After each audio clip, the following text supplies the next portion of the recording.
Allez, bonjour à tous. Donc aujourd'hui, on va corriger l'exercice que vous aviez normalement à faire pour lundi, c'est-à-dire l'exercice 43. Donc dans cet exercice, premièrement, on vous donne une fonction ici, h de x qui est x au carré moins x au cube. Très bien, h de x égale x au carré moins x au cube. Question petit a, dresser le tableau de variation de cette fonction. Pour faire le tableau de variation de la fonction, vous le savez, je vous ai bien embêté avec ça. Donc pour trouver les variations d'une fonction, il faut qu'on étudie le signe de la dérivée. Et pour étudier le signe de la dérivée, il faut la dériver. Donc on commence tout simplement par dériver cette fonction. Normalement, il n'y avait pas de difficulté sur ça. Donc ma fonction, je dérive. La dérivée de x au carré, c'est 2x. Et la dérivée de moins x au cube, donc ce moins, je le laisse tranquille, de x puissance 3, c'est 3x 3 moins 1. C'est-à-dire 3x au carré. Parfait. Donc là, j'ai ma dérivée. Je dois donc maintenant faire le signe de la dérivée. Et là, tic-tic, on voit ce carré. Le signe de quelque chose avec un carré, c'est sûrement une fonction polynôme de degré 2. Donc j'ai un peu de mal à le reconnaître. Mon but, c'est de reconnaître ax au carré plus bx plus c. Donc ax au carré plus bx plus c, ah bah oui, voici mon x au carré, moins 3x au carré. Ici, hop, c'est mon bx et il n'y a pas de c. C'est donc un trinôme sur lequel on détermine facilement a, b et c. A c'est moins 3, b c'est 2 et c c'est 0. On calcule donc maintenant le discriminant delta, b carré moins 4ac.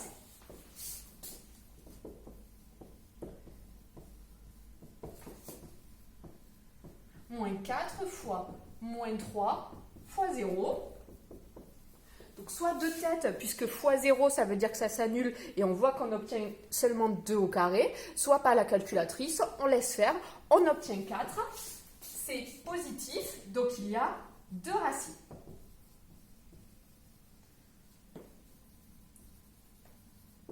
Donc ces racines, c'est x1, x2. Donc x1, alors est-ce que je peux écrire plus bas? Oui, on va tenter. Allez, x1 moins b moins racine de delta sur 2a. Donc ici, moins 2 moins racine de 4 sur 2 fois moins 3. On obtient donc 2 moins 2, c'est-à-dire moins 4 sur moins 6, soit 2 tiers. Et pour x2, moins 2 plus racine de 4 sur 2 fois moins 3, c'est-à-dire 0. On a donc ici deux racines qui sont 0 et 2 tiers. Très bien, donc j'étudie le signe maintenant.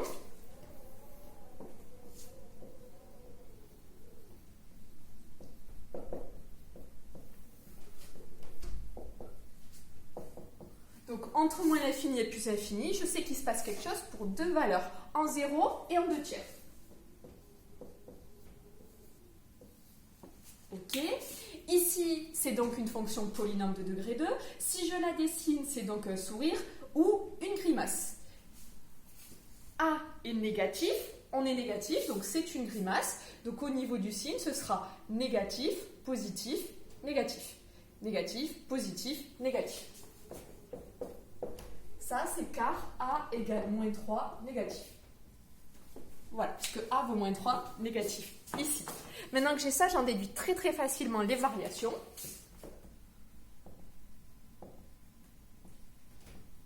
Qui sont donc décroissant, croissant, décroissant.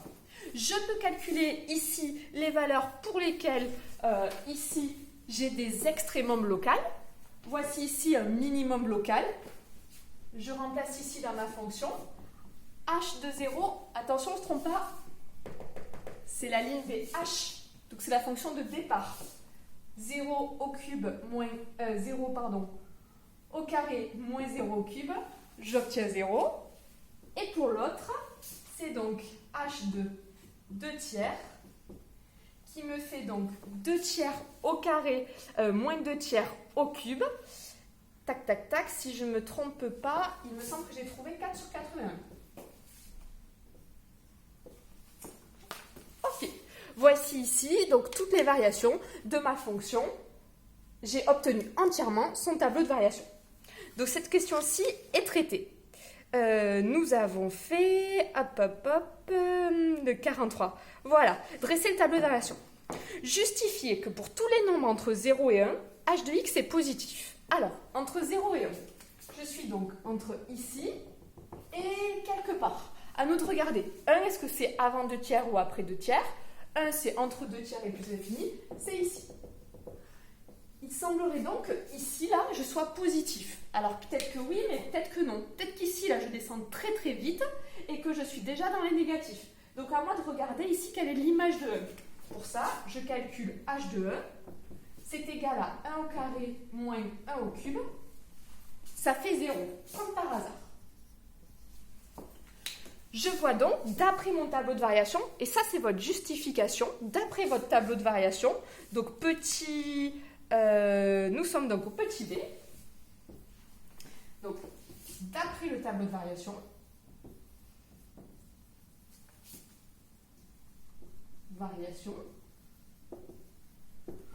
pour tout x entre 0 et 1, c'est important,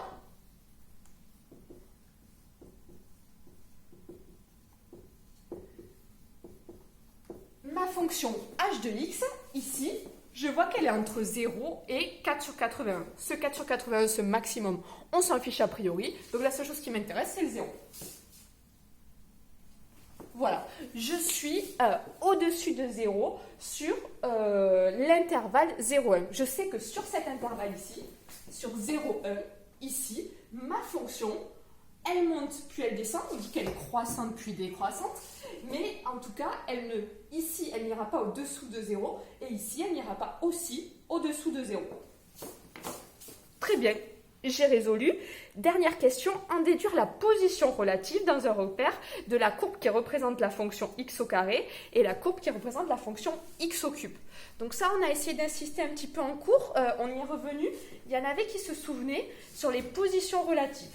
Alors, position relative entre deux courbes f et g, par exemple, pour étudier la position relative entre deux courbes, je dois faire la soustraction, donc la différence f moins g, et je dois étudier le signe de cette différence. Là, il faut que vous reliez un petit peu à votre exercice et vous dire, mais c'est exactement ce qu'on me demandait dans la fonction h.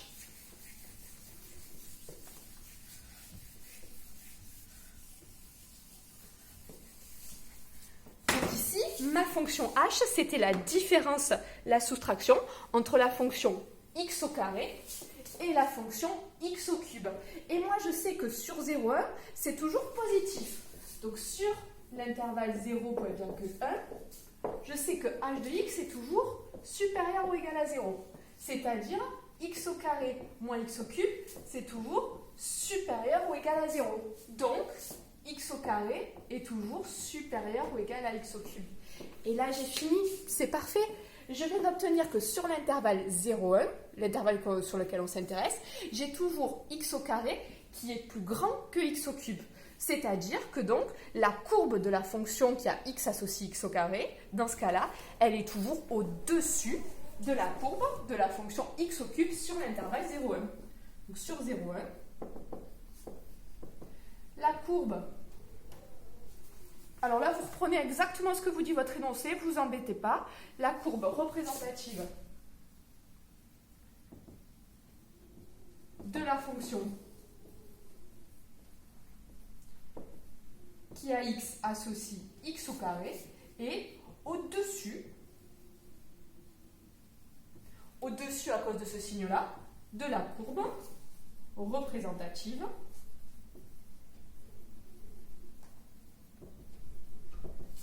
de la fonction qui a x associe x au cube.